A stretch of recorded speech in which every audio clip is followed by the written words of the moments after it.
Okay, I think it's recording. I've been having issues with my screen recording program for some reason. Okay, today I want to cover this topic. Maybe we call it data wrangling. But basically, I'm going to cover two packages in R. One is called tidyr, and the other is called dplyr. And I'm not sure if you guys have heard of the tidyverse. Tidyverse? Okay, so when you start up R and then you load up RStudio, you are starting with base R along with certain functions that come with RStudio. So RStudio is R is a open source project, and the language is developed by basically volunteers making contributing to the R base code. Okay, and then RStudio is a for-profit company that uses R and creates this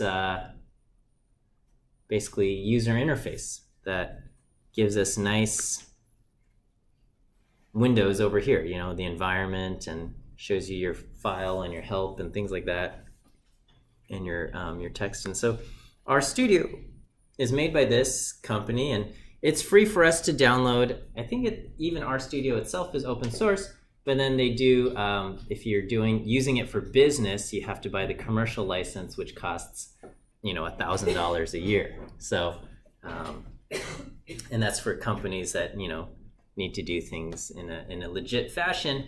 But us academics and students, we get to use it for free, which is nice. But technically, if you decide to start your own company and things like that, then technically you're supposed to be using the commercial version of RStudio, right?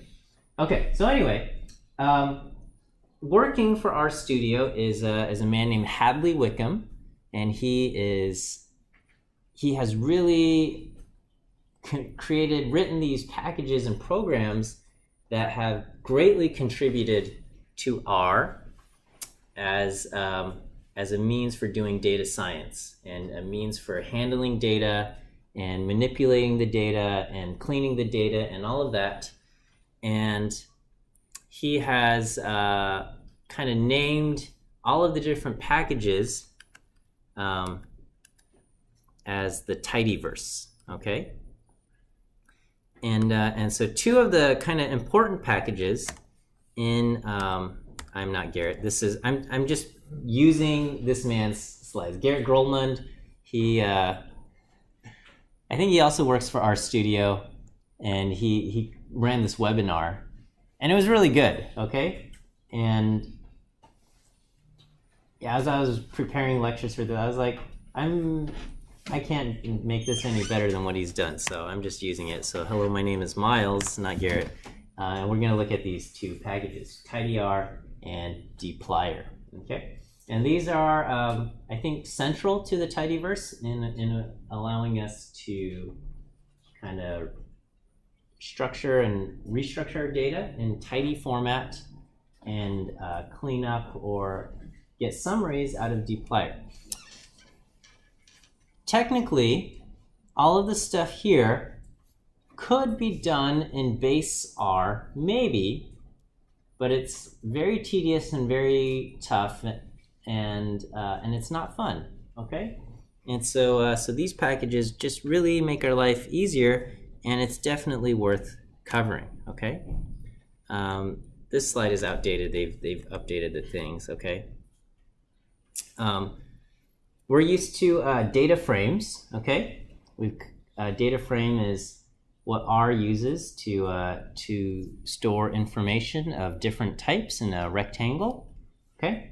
In the tidyverse, they have something called a Tibble, TBL. They call them Tibbles, and they're basically the same thing as a data frame, okay? And in fact, if you look at the class of Tibble, the class of Tibble is a vector where it's first a Tibble and then it's a data frame, okay? And so we know that if if R tries to do something to a tibble and doesn't find a method or action specific for a tibble, it's going to use the method that's specific for data frames. So tibbles are basically just like special data frames. Now, how do tibbles differ from data frames? Okay, one is that I don't know if you've noticed, but if you open up a data frame in R, say empty cars, okay, it's going to try to print out the entire data frame. And if you've got more columns than fits on one screen, it pushes it onto, it prints it out here, and the data looks a little bit funny, right? So a data frame just tries to dump everything onto the screen. Let me load up library Applier and as.tibble. Let me do empty cars. Okay, when you do as.tibble empty cars, it only prints out onto the screen what fits. Okay, so actually it was able to fit all the columns, but it only prints out the first 10 rows because that's how my screen is formatted. Okay, and then if I have reshaped my screen so that it's something like this, and I print out Tibble, it only prints out kind of the first 10 rows, and it only prints the columns that fit, okay? And it says, and 4 more variables, VS, AM, gear, carb, and it tells you the type of data that's contained in there, right? Type double, they're all type doubles actually there, okay? Actually everything here is a type double. But that information is not given to you in a data frame. When you just print out a data frame, the type of is not provided. So when you see this number 6, you don't know if it's an integer or type double. Maybe you don't really care, but Tibbles will display that information for you. It'll let you know if it's string or whatever it is. Okay. And then the other thing that Tibbles do is that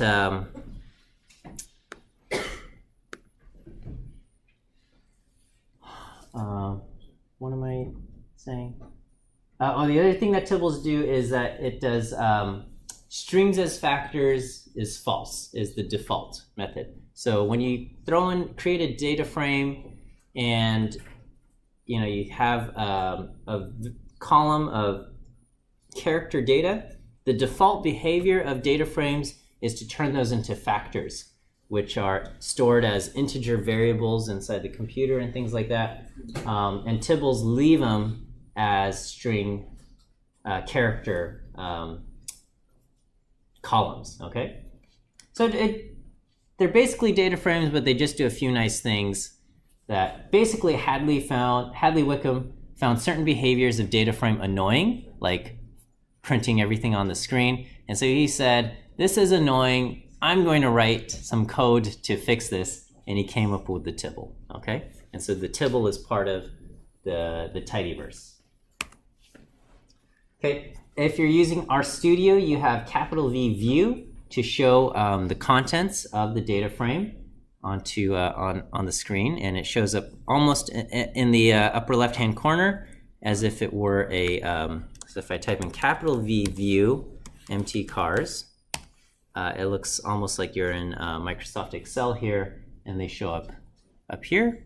You can't edit things here, but it's just so you can kind of browse through the columns of data, which is sometimes what you want to do, right? Instead of having to print it out to the console, you can just browse through it in the upper left-hand corner, which is a useful thing, okay?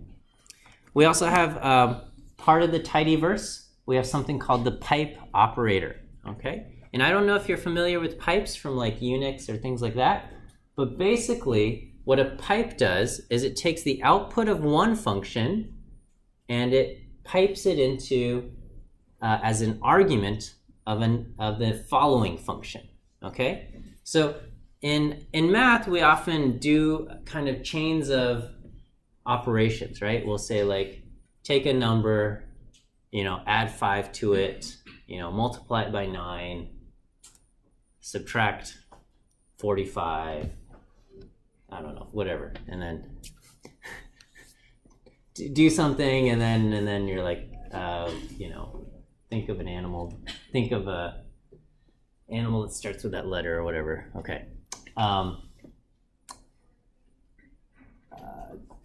That's what we have. Okay. So here we have the pipe operator, and basically it just says, the result of this function, this calculation, pipe it into the next function. Okay.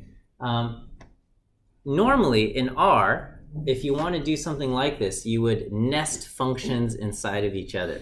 So you could do something like, I want to do like, I don't know, let's say x is 1 through 5, okay? And we might want to do like, we might want to square all of the x values, okay? We can square them all. And then I might want to take the mean of these values, right? And I would get 11. And then I could take the square root.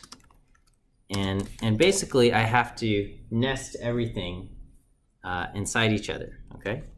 With a pipe, I can take x. Oh, can I? Well, here, let me just do this. Okay, so let me, I'll square it, and then I pipe it, and I say I want to run it into the mean, and then I want to run it into square root. Okay, and it gives us the kind of the same answer here. Okay, so when you're writing equations, we're used to seeing stuff like this, right? We're used to seeing square functions nested inside of each other, inside parentheses and stuff in like a math equation. But if we think about, linearly, what are the steps that we're doing? It is, square the values, then take the mean, then take the square root or something like that, okay? And that would be, your average root mean squared, right? Yes, question? Pipe operators from the dplyr package. Yes, it's when you load dplyr, it loads magrittr, which has the pipe operator. So if you technically just want the pipe operator without any of the other dplyr stuff, you can load package magrittr, okay, which is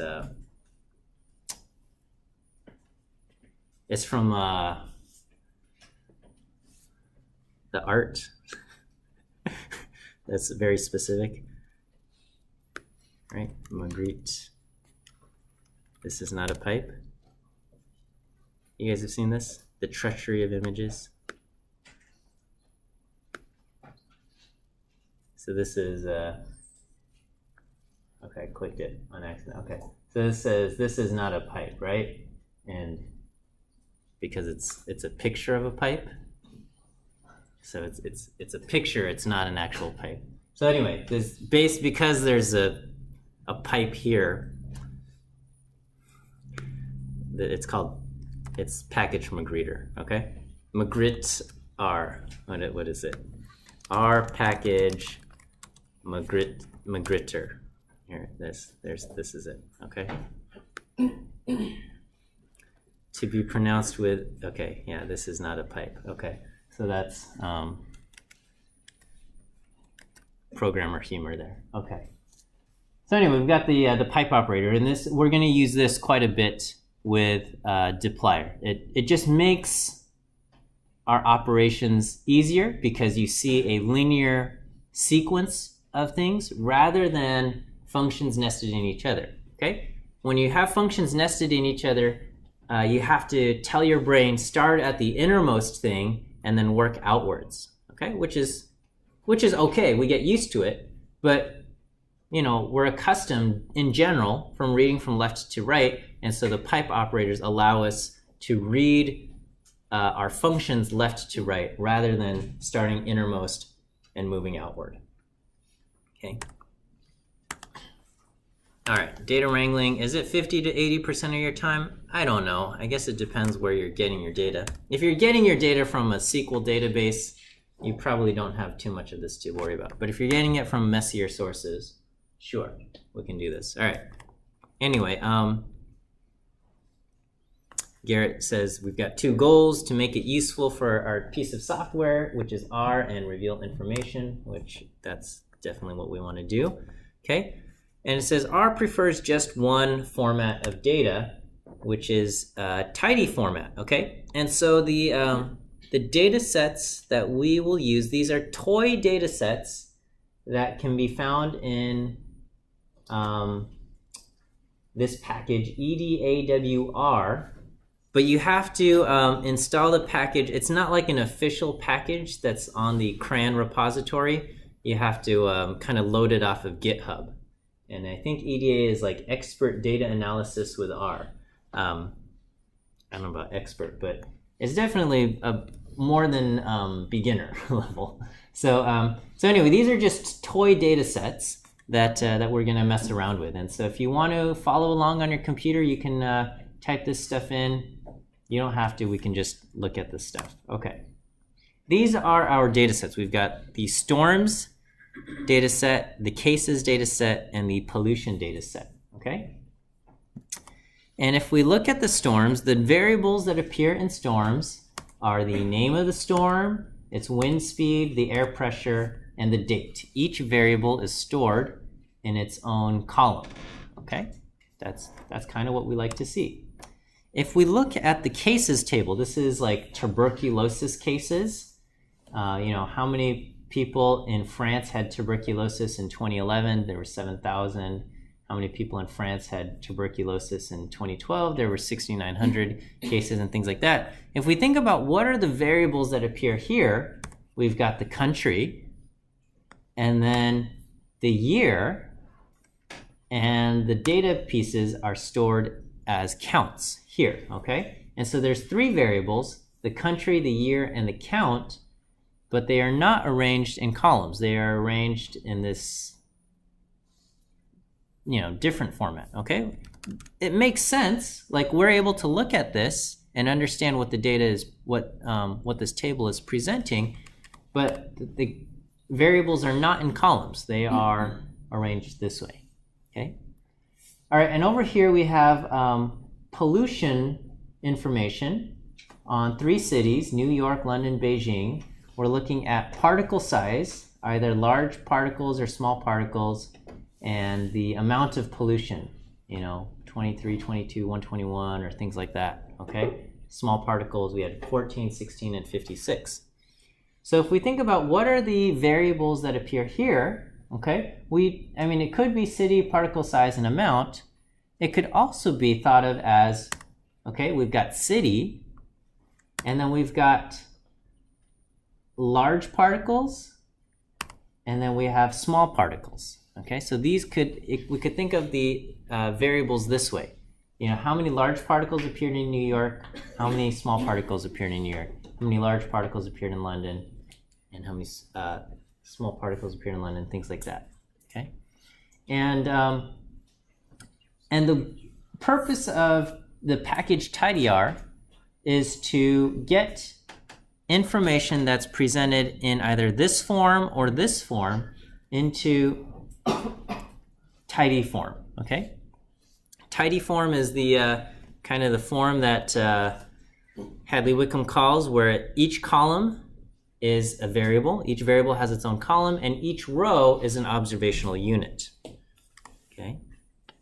And so if we wanted to access, the storms or the wind, it's very easy because we can just use $ notation if we wanted any of these variables, okay? If we want to get the variables in this form, it's a lot more complicated, and over here it's very messy also. Okay, when things are in tidy form, we can take advantage of R's vectorized operations by doing kind of these window calculations where we do take the pressure column and take the wind column and do pressure divided by wind and calculate the ratio.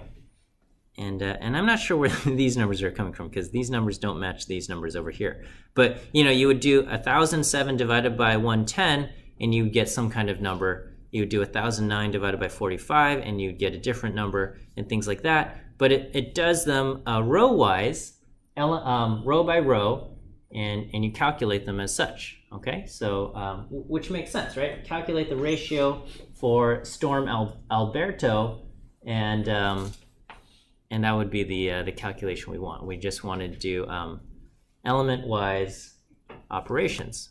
Okay, and so that's what it means to be in tidy data. Each variable has its own column. Each observation is its own row, and each type of observation is in a single table. So here we've got storms in one table here. Okay, this is what we like, tidy data. So here we've got package tidyr, okay, and you would do, if you don't have it already, you have install.packages tidyr, and you would load it up with library tidyr, okay? And the two primary functions here are gather and spread. There's other functions in tidyr, but the two primary functions we're looking at are gather and spread. Okay, so here's a good exercise. Imagine how this data would look if it were tidy, okay? So we want to have the variables country, year, and cases, n, okay? How many rows and how many columns would the resulting data frame have?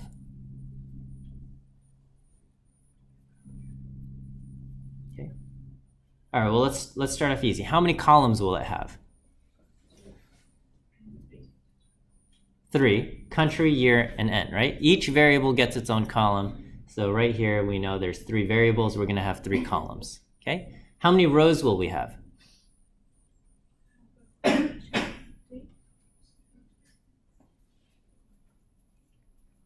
Okay, each observation has its own row. So we will have 9 rows. Right? We're going to have a row for France in 2011, a row for France in 2012, a row for France in 2013, a row for Germany in 2011, a row for Germany. So it'll look like this, okay? So we're going to have country, year, and n. France 2011 had 7,000. I guess we're going to go this way. Germany in 2011 had 5,800. The US in 2011 had 15,000. So on and so forth. Whoops. So we're going to have a total of 3 columns and 9 rows. Each row is its own, each observation has its own row, okay? And this will be tidy form. Each column, each variable has a column, is a column. So to go from this data, we're going to use gather, okay? And what gather does is we're going to say, take these 3 columns, take the information in these 3 columns and gather them. And when we gather columns, you're going to end up getting 2 columns. Okay? When you gather columns, you can gather 20 columns, you can gather 6 columns, 3 columns, or whatever. Whatever you gather, at the end, you're going to have 2 columns. Okay?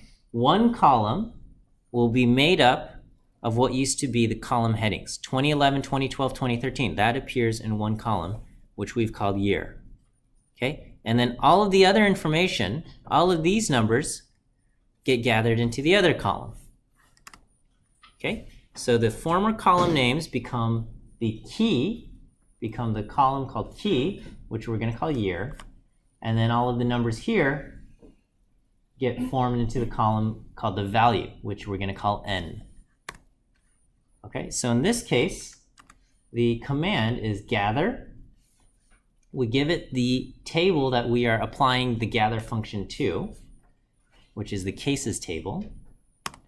We give it just, this is the name, year. There's no inherent meaning to this. It's just a string. If you wanted to call it año or whatever it was, you know, some way to signify what, you know, the name that this should be, okay?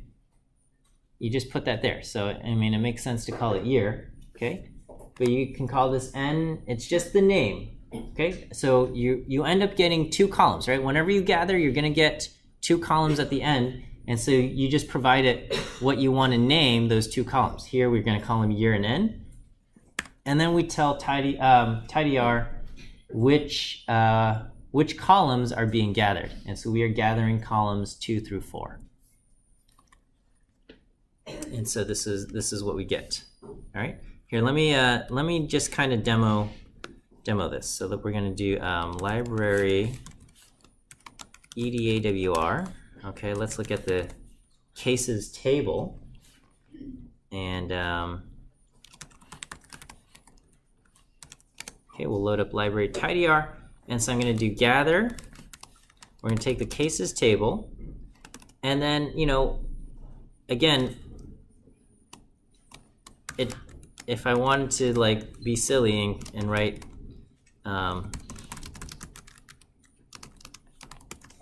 you know, there's nothing inherent about this, and I just say I want to gather columns 2 through 4, right? And then it'll just take those arguments that I provided in strings and take them. Okay, it doesn't care, right? It probably makes sense to just keep your column names to be simple, and this is what you get. But it's the same thing. Okay. What it does, okay, I just want to show you what happens. So here we gathered columns 2, 3, and 4. I did not gather column 1, okay? And so column 1 gets repeated, okay? What would happen if I gathered column 1? It's going to look funny, but this is what it's going to do, okay? It's going to take the column heading, right? Because what it does is it takes, you're providing it the key and the value. And so it's going to just take whatever was in the key column, which was country, and it just throws it in there, right? So however many columns you're gathering, you're always going to get 2 resulting things, okay? And so it took that column heading, France, Germany, US, the column heading was country, and it gets thrown here, and then the values are over here, okay? So again, this is the cases table, and that's if I gathered that, okay? I shouldn't gather that, okay? What will happen if I gather just columns 3 and 4?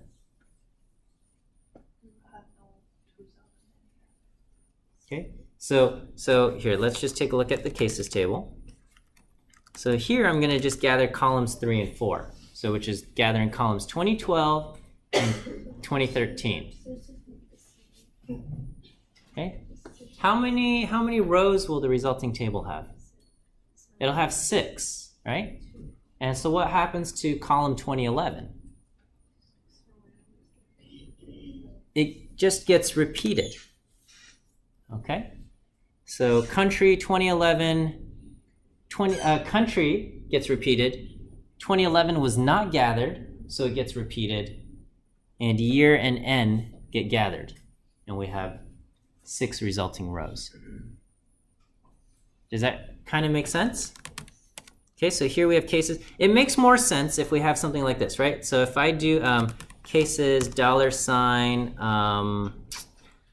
let's call this capital, and this will be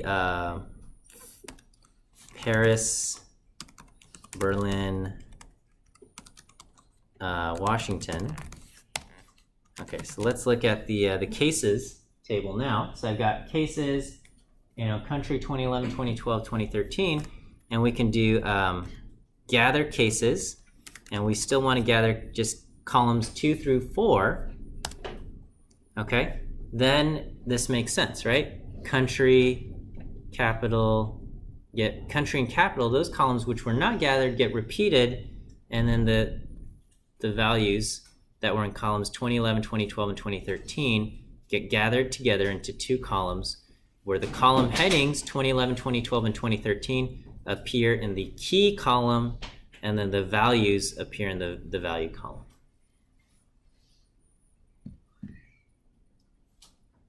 Is this okay?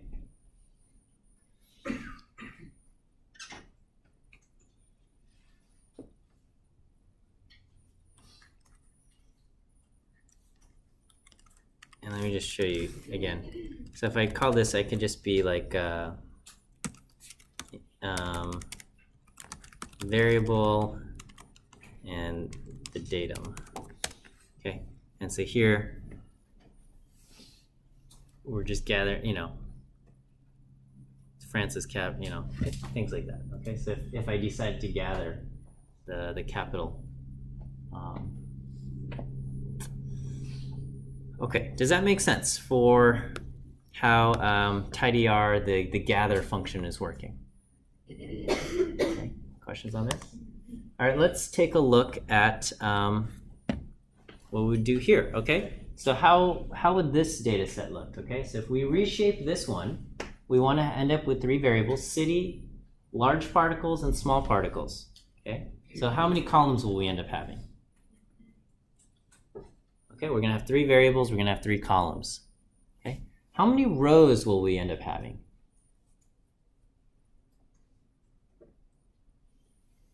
This requires a little bit more thought, but how many rows will we have? 3, right? 1 row for New York, 1 row for London, 1 row for Beijing. So we're going to take this, we're going to have city, large, and small. New York will have, we'll take these, London, and Beijing. Okay, so we're going to end up having only 3 columns, or 3 columns and 3 rows. Okay, and so this ends up in tidy form, and the function we use there is called spread. Okay, because what we are doing with spread is we're taking 2 columns. It's like the opposite of gather, but we're saying our data is stored in 2 columns. Here we've got key and value, and they are going to be spread across, well, in this case, they're spread across 2 columns, but they could be spread across more, all right? And so here, we take each unique value in a key column becomes a column name. So here, in the key column, we have the words large and small, large and small. There's only 2 unique values, so we get 2 resulting columns. If there was a third thing, like large, small, and medium, there would be a third column here, medium, okay? And then the values get matched up accordingly, okay? So we've got the name of the data set, the pollution, and then the name of the column, which was size, and then the name of the column of the values, which was amount. Okay. And so when we apply it here, we get that. So let me just kind of just show you how this works. So if we look at pollution, 6 rows, 3 columns, and I would do spread pollution. We're going to take the size column and spread those out and use amount, and it spreads them out that way, right? Okay, let me just throw in pollution.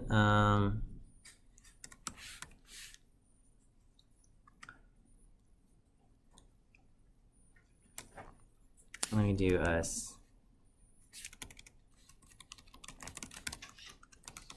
rbind. All right, well, actually, okay, let's just do this. All right, let me change pollution. So pollution, not 1, we want 1, 2. This is large, okay, that's this cell right here. I'm going to change pollution 1, 2 to capital large like this, okay? So here's my pollution data, okay? It looks the same, except I've changed the word large to all caps large. Okay? So if I apply spread here, using the same command as I used before, pollution, size, amount, what will my resulting table look like? How many columns of data will it have? So it used to be I had a column for large and a column for small. When I do this, I will have a column for large, a column for capital large, and a column for small, okay? So I've got, it creates a column for each unique value, right? So it says, okay, you have large, and we match them up, okay? And then it says, does New York have lowercase large? It doesn't, so it puts in an NA. It says there's no value there. And then it says, oh, we have a unique value, capital LARGE. And it says, I don't have any values for Beijing or London, but I do have the value 23 for New York. And then, and it matches up small accordingly. Okay, does that make sense? All right, so let me go back and change that back to regular large. And if I do that, then we have what we have, okay? Let's change pollution, the first one from New York. Let me just change this to New York, NYC, okay? So my pollution table looks like this, right? R obviously doesn't know that NYC and New York are referring to the same thing. So what would happen if I apply spread here?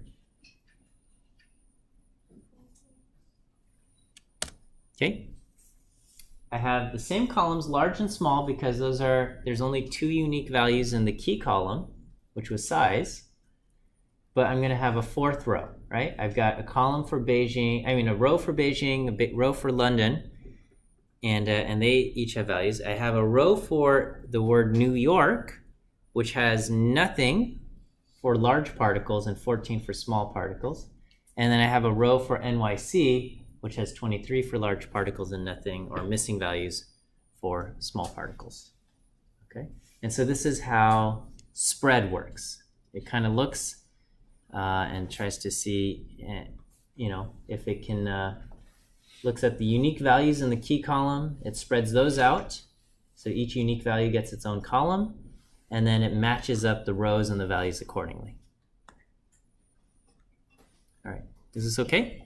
How this is working? Okay, so we have that.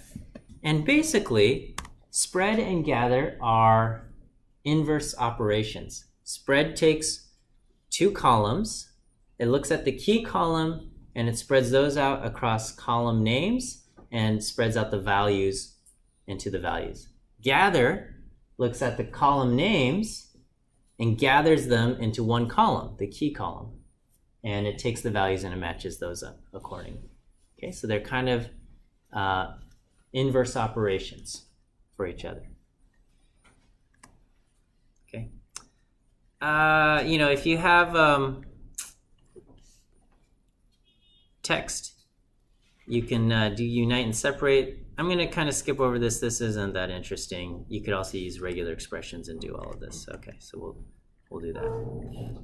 Okay, so you've got gather and you have spread. All right, so that covers tidyr. Now, with our second hour, we'll cover dplyr, okay? And dplyr is, I think, probably the most useful thing. I hate to say this about my own class, but dplyr is probably this will be the thing that you use the most, okay? After you leave this class, it's fun to write tic-tac-toe. I don't know, fun, but it's enjoyable and it's good coding and programming experience.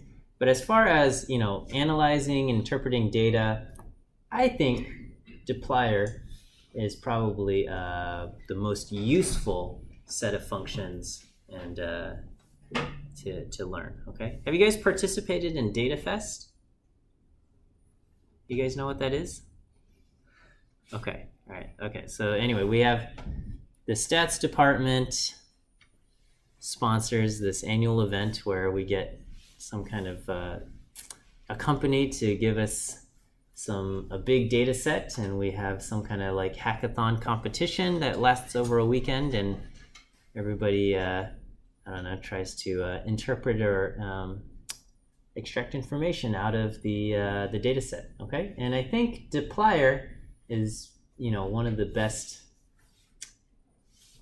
packages that's useful for something like that. Okay, anyway, the main verbs or the main functions that we'll use in dplyr are things like select, filter, summarize, and group by. There's arrange and mutate, and those are also good.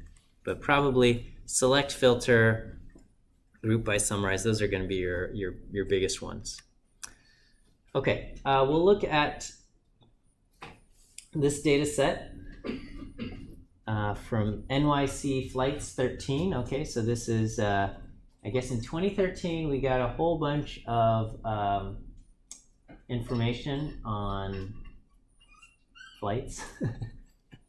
And then, and so we can look at, you know, these tables, right? And we're going to look at, I think, the flights table here. Okay, we can select variables. That's what the select verb is for. We can pull out certain rows, certain observations. That's going to be filter, okay? So just think, select is for columns, filter is for rows. Okay, you want to choose only some of the columns, only some of the variables, that's select. You want to choose only some of the observations or some of the rows, that's filter. Select is for columns, filter is for rows. Okay. If we want to create new columns, new variables, we can use mutate to create new variables from existing ones, okay?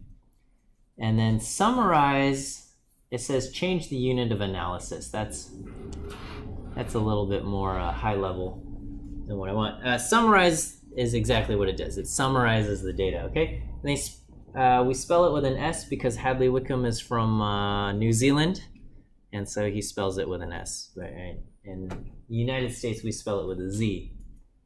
But I guess if you're from New Zealand, one of the Commonwealth nations, you use S, but whatever. All right.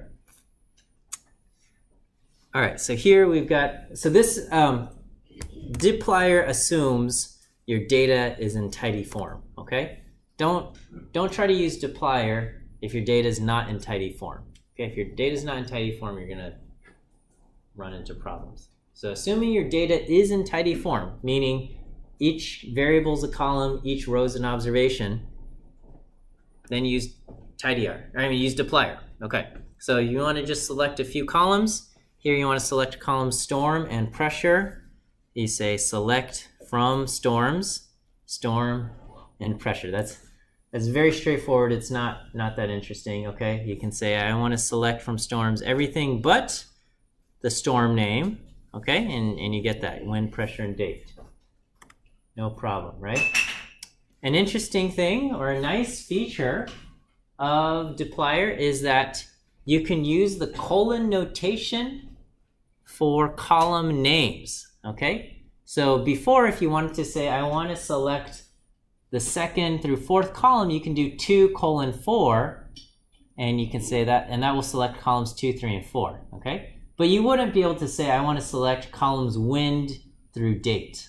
But dplyr now understands, oh, I want to get the columns wind, colon, through date, okay? Which is a nice feature of dplyr. Okay, you can also have special things regarding the column names. Things like I want to get the columns that contain a certain character string, or I want to get the columns that ends with a certain string, or things like that, right? So if I do library NYC Flights 13, and let's do data flights, let's load that up, okay? And let's just look at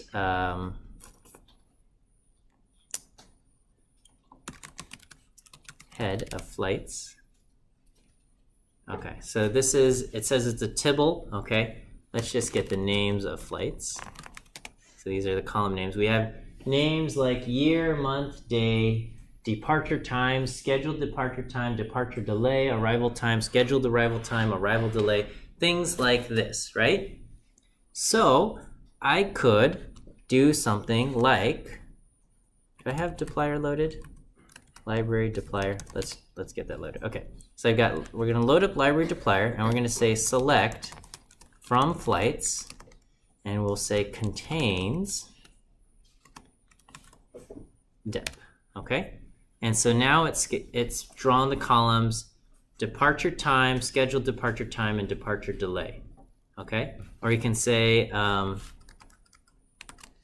ends with time, okay? And it pulls the columns departure time, scheduled departure time, arrival time, scheduled arrival time, and air time, and things like that, which is nice, right? Like you don't have to go through and figure out which columns it is that you want.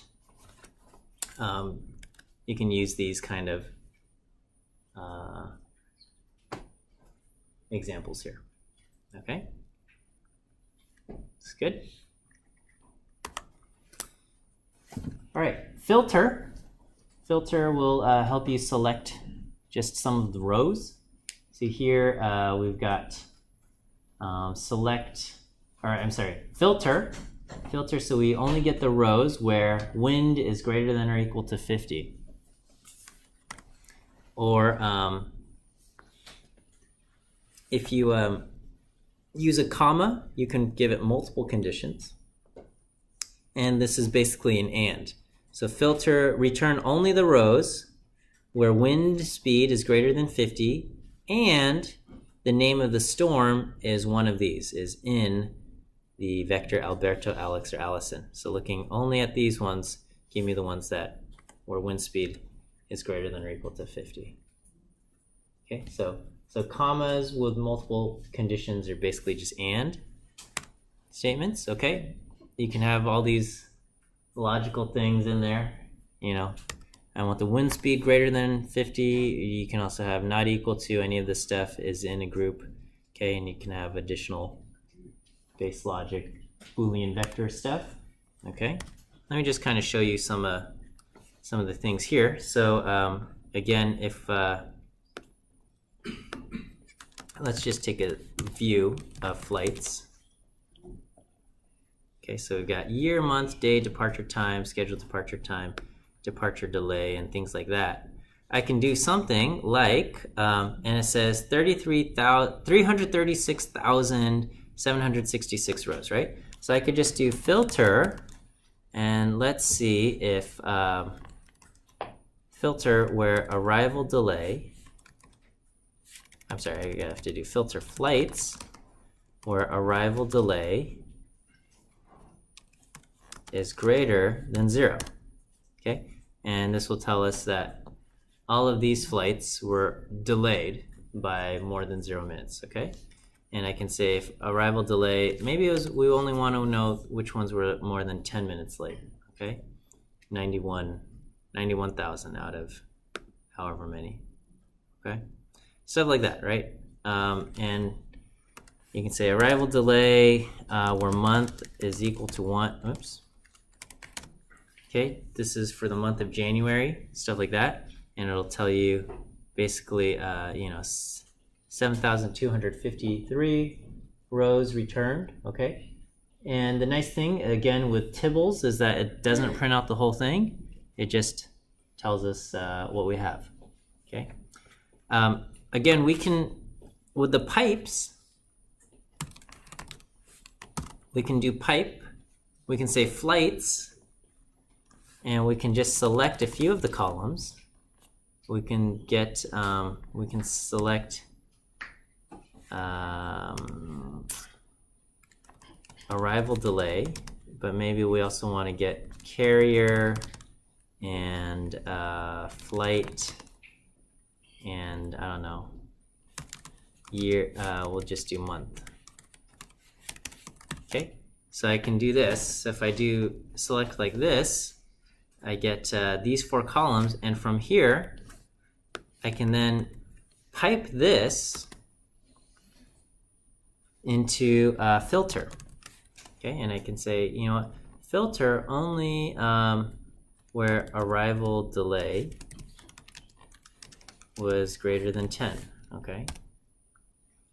And this will filter it down, and we can also say where month is 1 or something like that, okay? And this will only select just, it's taking basically the output of our previous operation, our select operation, and piping it into filter, okay?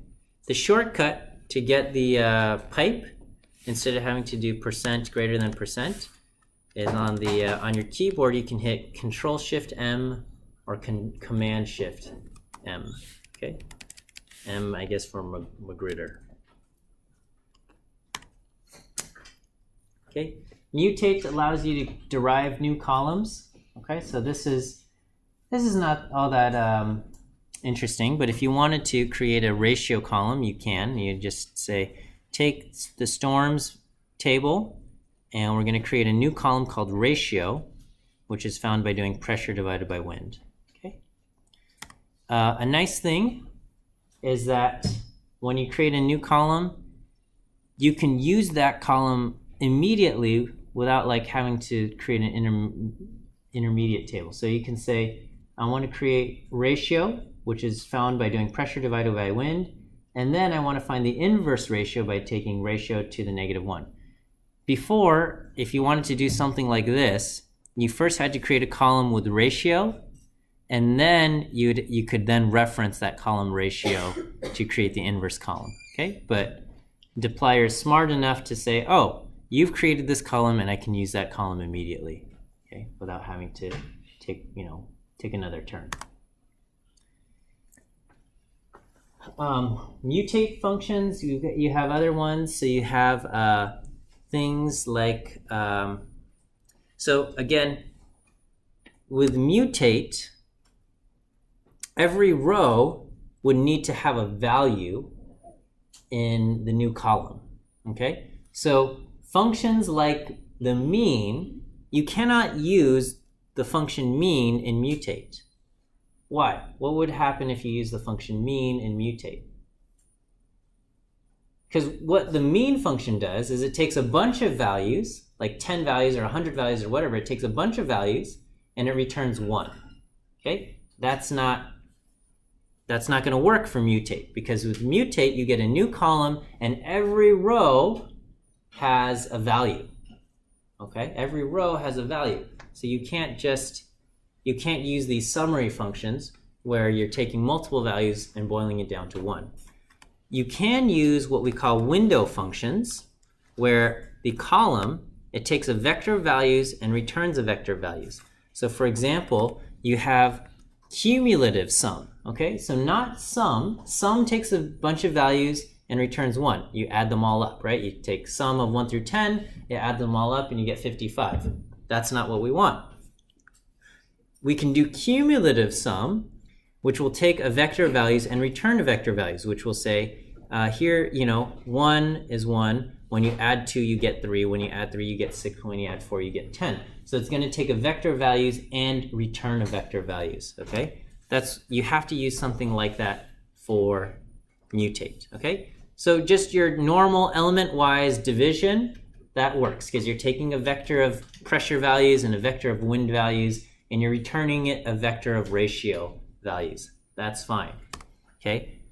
And all of these things, cumulative sum, cumulative mean, all of that, that's fine. Those are window functions. Okay. All right, so lastly, we have the summarize function. This is when you use functions like mean, like median, where you're taking a bunch of values and boiling it down. So you've got 10 values and you want the mean. You don't get 10 values back, you get 1 value. So things like, what is the median of these 6 values? What is the variance of these 6 values? Okay, you throw in multiple values, you get 1 value back. That's what summarize does. Okay, that's the whole reason why and not the whole reason, but in general, when you have a large data set and you ask for the mean of that data set, the reason you're asking for that is so you don't have to process 1,000 numbers in your head. You can just look at the mean, right? The reason why we have GPAs is so we can just boil a student down to a single number and make it easy to make comparisons, right? Like if we're a grad school admissions committee, instead of having to go through entire transcript and see like all 50 classes that somebody took and all of this, we can just say, oh, let's look at the GPA. Here's a number, 3.87. That's pretty good. Let's let them in, okay? 2.65. I don't know how I feel about that. Okay, reject. Something like that, right? So the whole, the idea of summarize is you're taking a bunch of stuff, smashing it down to 1 because 1 number is easier, right? It's a summary, it's easier. And that's what we're doing here, okay? So here we're going to take the pollution table, and then we're going to say summarize and return back a table. And this seems like overkill, right? This seems like it's way easier just to do find the median of the amount column, find the variance of the amount column. You'll see why we do bother with this, okay? So summarize says return back a table where a column is called median, and the way we calculate the values in that column is going to take the median of the amount. Okay, another column is going to be called variance, and it's calculated by using this formula, var of amount, okay? Or you can say, I want the mean, I want the sum, I want the n, okay? And it says it takes these 6, and it boils, all 6 get boiled down to one number each for each of these things, okay? Bless you. I think. Okay. All right. Okay. So that's summarize, right? All right. So these are summary functions. We take a vector of values and we return a single value. We have things like the mean, the median, sum, variance, standard deviation, min, and max. We're used to those. Dplyr also gives us a few things like the first and the last, and n distinct. Things like that. And this is what a summary thing does, is it takes a bunch of values and it boils it down to 1. Okay. All right, here's a range basically that it allows you to sort it by things. Okay. So sort by wind speed from least to greatest. If you wanted in greatest to least, you can say descending on this. Okay. And then you can also sort, like you can break ties by giving it multiple things to sort on.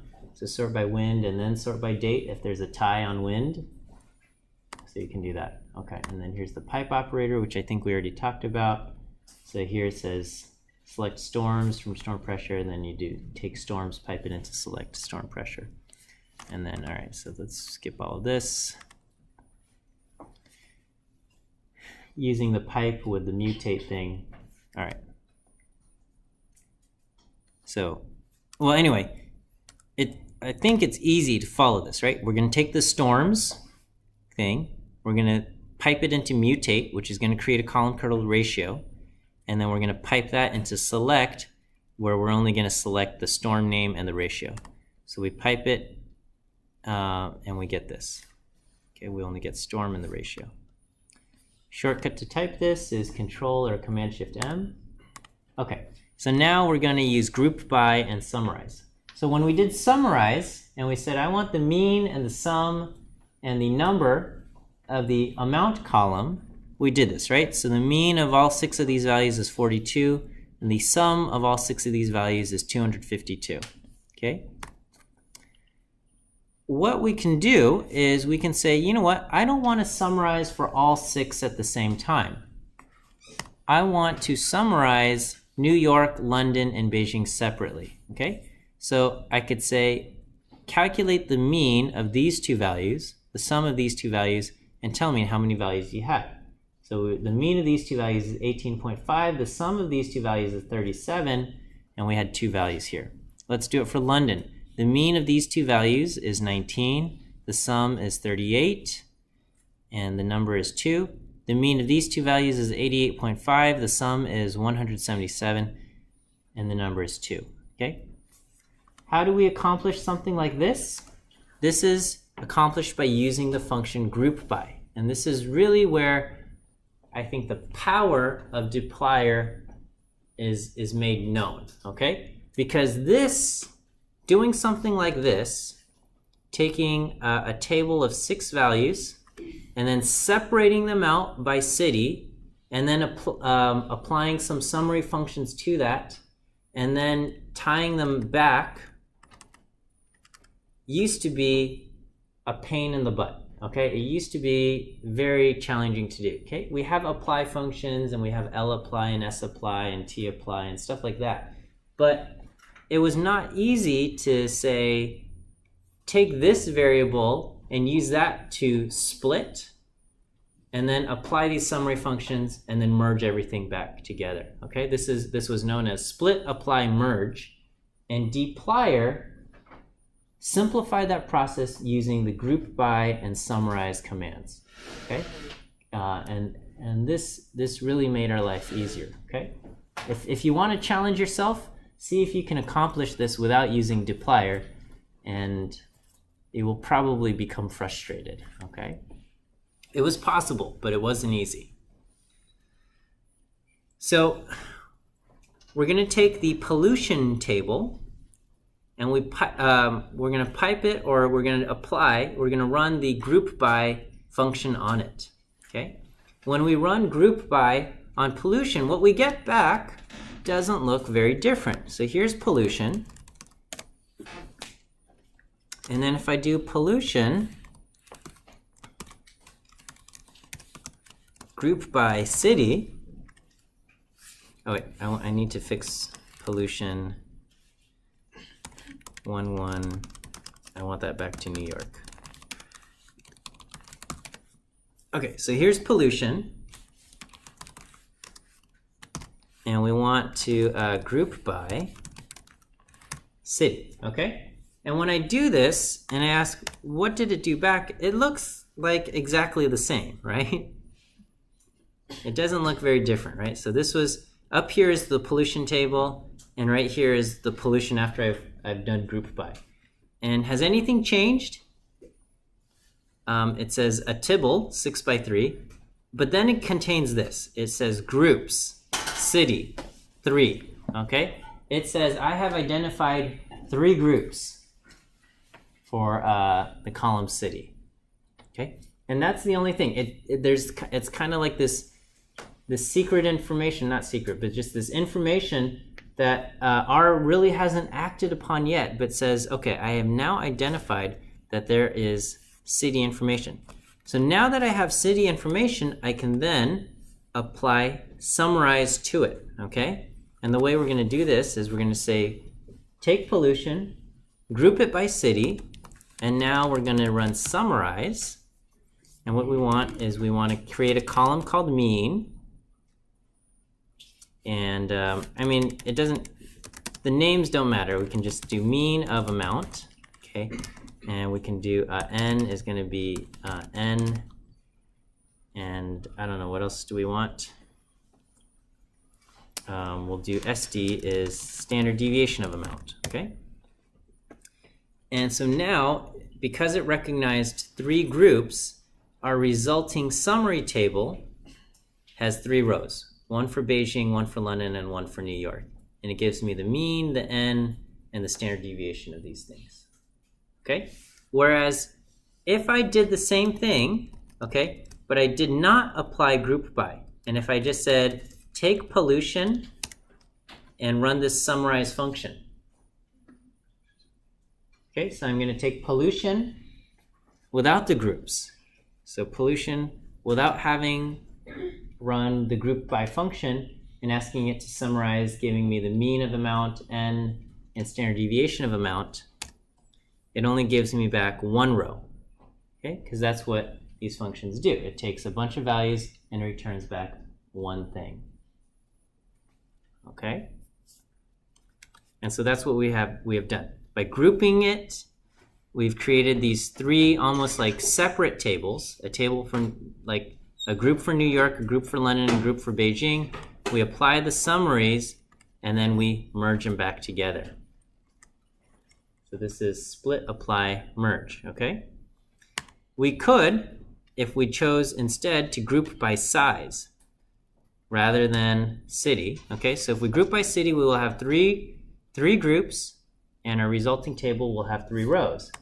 If we choose to group by size, there are 2 groups, large and small, and our resulting table will have 2 rows, right? So here, instead of grouping by city, I can say group by size, okay? And it has summarized it by size, and we've got, and it's grouped by size, and we've got a row for large and a row for small. And I'll say I've got 3 values in n for each of these things.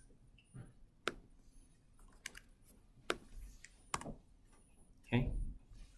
If in the course of your thing, if you want to get rid of the group information, you can ungroup it, okay? And so here's an example. And you can create multiple layers of groups, okay? So I believe we have, so we've got this table, TB, tuberculosis cases, I believe. And oh, this is a lot more involved than the toy table that's in the slides. Okay, but in this table we've got a total of 3 countries. Each one has 4 rows. Okay, we've got Afghanistan, the country, the year, 99 and 2000, and sex, female and male, and the number of cases here. Okay, and I don't think this is real data here, but we can group by country and year. Okay, and when we do that, okay, we will have a total of 6 groups, right? We've got Afghanistan 99, Afghanistan 2000, Brazil 99, Brazil 2000, China 99, China 2000. Okay,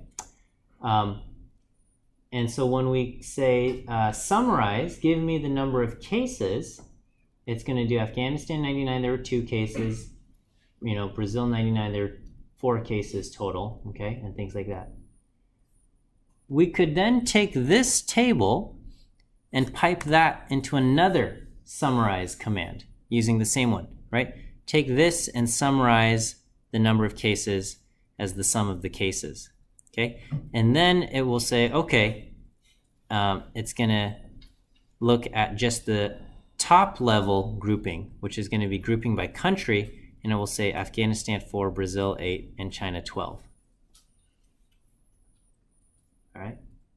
If you had grouped by year and then country, this table would remain the same, year and then by country. Maybe it would be arranged differently. But then when you summarize again, you would have 1 row for 99 and 1 row for 2000. Okay? Is that okay? Questions on this? Everything's good? Okay. And so, yeah, and then if you did summarize one more time, then it would ignore the country and just group them all together, right? Okay, that is Applier. And I guess next week we'll have a homework covering Applier where you summarize and do all of this stuff.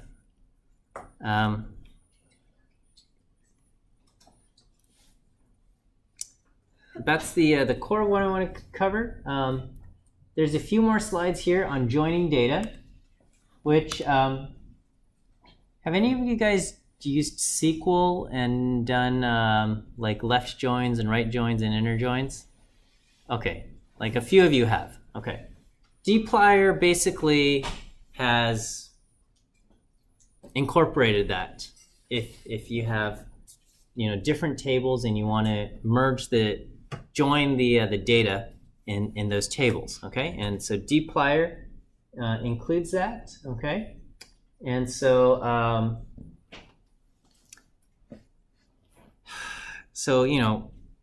this is thoughtless binding, right? So here we've got x1 and x2 in table y and table z.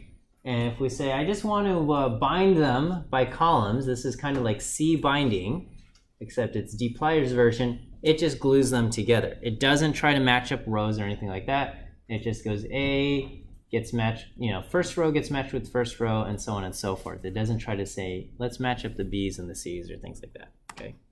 Same thing with binding rows. It just does this blindly, okay? Union. Oh wait, I think they changed this. They changed the way this interacts. I think they've updated this. But basically, it now recognizes like here you got A1, B2, and C3, and you got B2, C3, and D4, and it says, oh, you know what? These 2 things are in common. What's the union of all of these things together? And it does that, right? And the intersection is what's in common only, things like that. I think set diff is different. I think set diff now says find what is in y that does not exist in z. So it does not include the d. This is these slides are outdated, so don't. Okay. This is what I wanted to look at. Okay. So I think set difference used to be find the difference between these sets. What's unique between each of these? It was like the opposite of the intersection. But now I think set difference is what is in Y that is not in Z. Okay. I think it's coded up differently now. Okay. And so if you wanted to have what's in Y and not in Z and what's in Z and not in Y, you'd have to do union set diff YZ, comma, set diff ZY. Anyway, left join. Okay, what left join does is it says, give me everything. Okay, so match this table, songs, with this table, artists, by using the name column. Okay, match those. But keep everything in the left table. Okay, so here we've got two tables, songs and artists. The first one is the left table. And we're going to say keep everything in the songs table and match them by the name column and give me everything back. Okay, so it keeps all 4 rows in the left column, okay? And then using the name column, it looked it up in artists and gives back everything here, okay? So it finds John, it finds Paul. It doesn't find Buddy, so it returns an NA. That's left join, okay? You can have it use multiple things to join and look up things. So here, we can say John Lennon and Paul McCartney and Buddy Holly, and it will find things accordingly, right? So if we have John Lennon and John Coltrane, it'll find it accordingly. So you can give it multiple columns to match, right? So you can do like country and year or something like that. All right, so that's left join. Left join does everything in the left table and find things in the right table that match. And if you can't find it, just still include the left table thing. Okay. Inner join says look at the left table, look at the right table, and only give back the rows where there's matches between the two. Okay. So here we couldn't find anything. Over here, there's nothing that matched Buddy.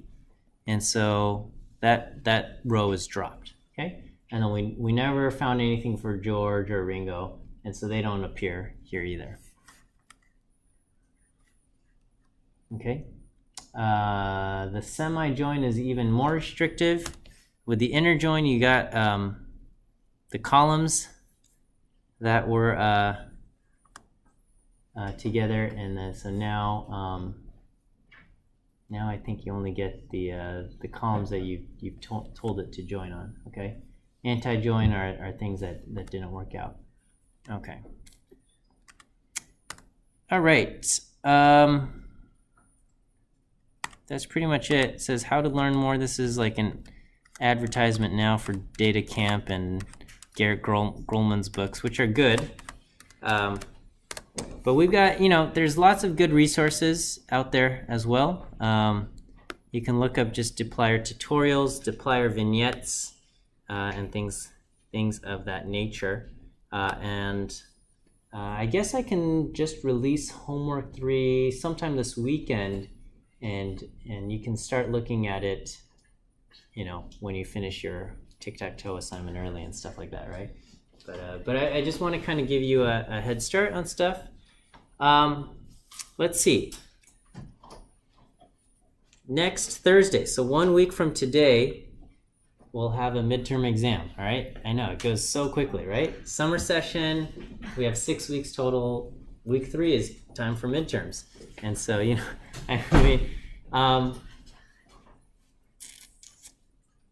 I think I will cover, I want to do, so next week,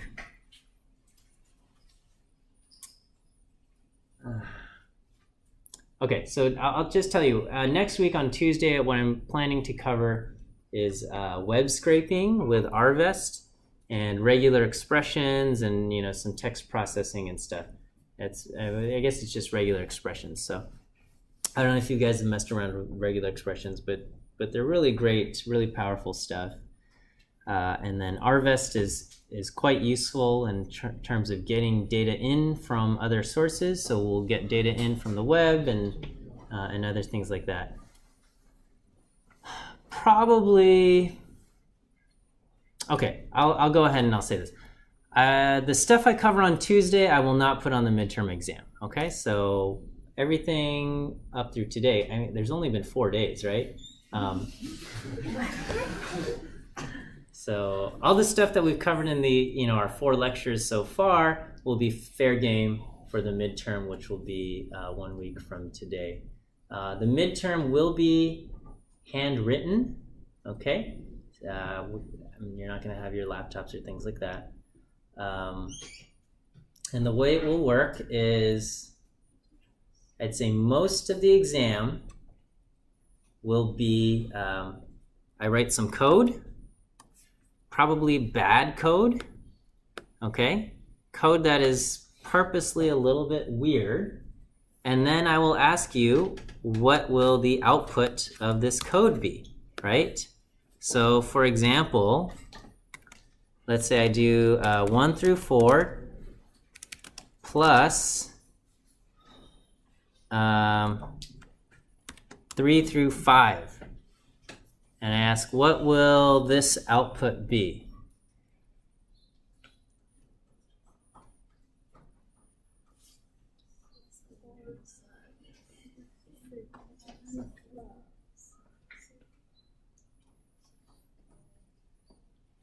So, okay, so, well, before I run that, so you're going to have 1 plus 3, right? And then 2 plus 4, and 3 plus 5, and then what? 4 plus 3, right? So we're going to get 4, 6, 8, 7, okay? And what else? And a warning. That the shorter vector was not a that the longer vector is not a multiple of the shorter vector, right? So we'll get that 4, 6, 8, 7 with a warning message. Longer object is not a multiple of the shorter vector, right? Okay, so I'll put something like that, right? I could ask, what will this return? Type of 0 will be double, right? Whereas type of, what is this going to return? Integer, okay? And then if I say f is factor ABA, okay? And then okay. So if I do type of f, what will this be? This is integer, okay? If I do levels f, what will this be? AB, okay? And if I do levels, f is now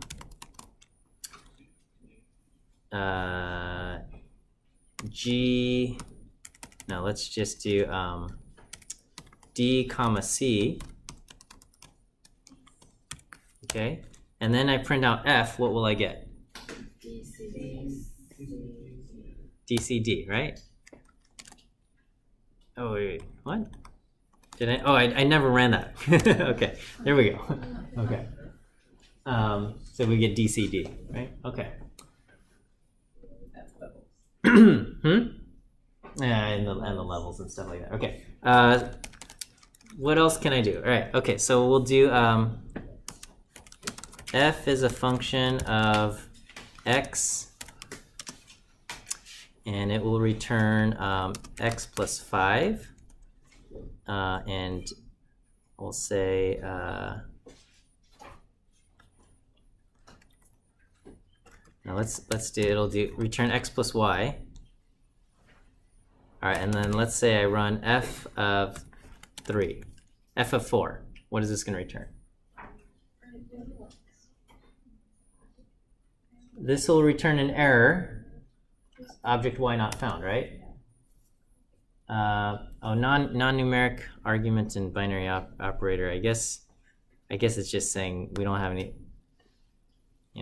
okay. But then if I say y is 0, oops, that's not, okay. Now it runs, okay.